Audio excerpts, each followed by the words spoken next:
Good afternoon, I'm Josh Duncan, and these are some of the top headlines out of the KelownaNow newsroom today. A local developer is eyeing 4 Dougal Road properties for a new mixed-use building in Rutland. Newtown Architecture and Engineering submitted plans to the City of Kelowna on Monday that detail a 6-story building with over 100 residential units. The 107 units, a mix of studios, 1 bedrooms, and 2 bedrooms, will be spread across 5 levels that sit on top of a ground floor with 3 commercial units. The plans also call for a mix of amenities, including a gym, common terraces, and a landscaped rooftop patio area.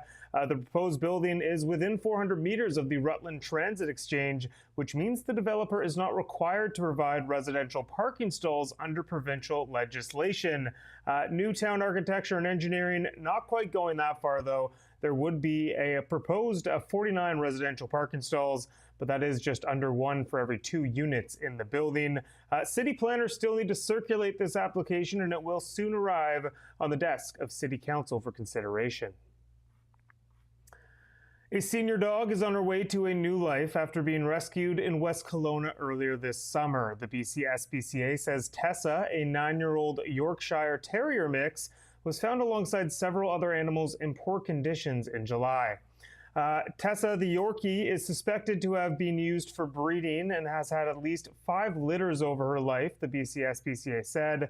A vet exam revealed she had broken and missing teeth, skin issues, fecal matter on her coat, and luxating patellas. She was also fearful and withdrawn when she arrived at the animal center, but started to warm up to volunteers and staff after undergoing a spay and dental surgery.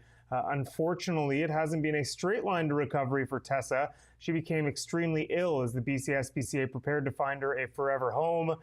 She was diagnosed with pancreatitis, which meant several rounds of treatment and an extended stay at an emergency animal hospital. The good news, though, she's on the road to recovery from that ailment, and she's now in the hands of a wonderful foster who she loves. You can check out the story on Tessa and KelownaNow.com, where there is a link to contribute to BC SPCA's care efforts for her and other animals in need, if you so choose. A man suffered serious injuries after allegedly being assaulted with a weapon in Rutland Lions Park yesterday afternoon. Police were called to the scene around 1:45 p.m. The RCMP says the 2 involved individuals are known to each other. As a result, investigators have determined there's no ongoing risk to the public. While the 35-year-old's injuries were serious, they're reportedly non-life-threatening. Police, however, did not provide any information on the other person involved and whether they were injured or arrested as a result of the incident. Investigators are seeking additional witnesses, though. Anyone who saw what happened at Rutland's Lion Park yesterday or anyone with relevant security footage from the area is urged to call the Kelowna RCMP 250-762-3300. The BC Wildfire Service says a 275-hectare wildfire near the Coquihalla summit is not a threat to the highway. The Wildfire Service says the blaze is highly vigorous and displaying rank 4 behavior, but it's burning upslope and not threatening any structures, roads, or utilities at this time.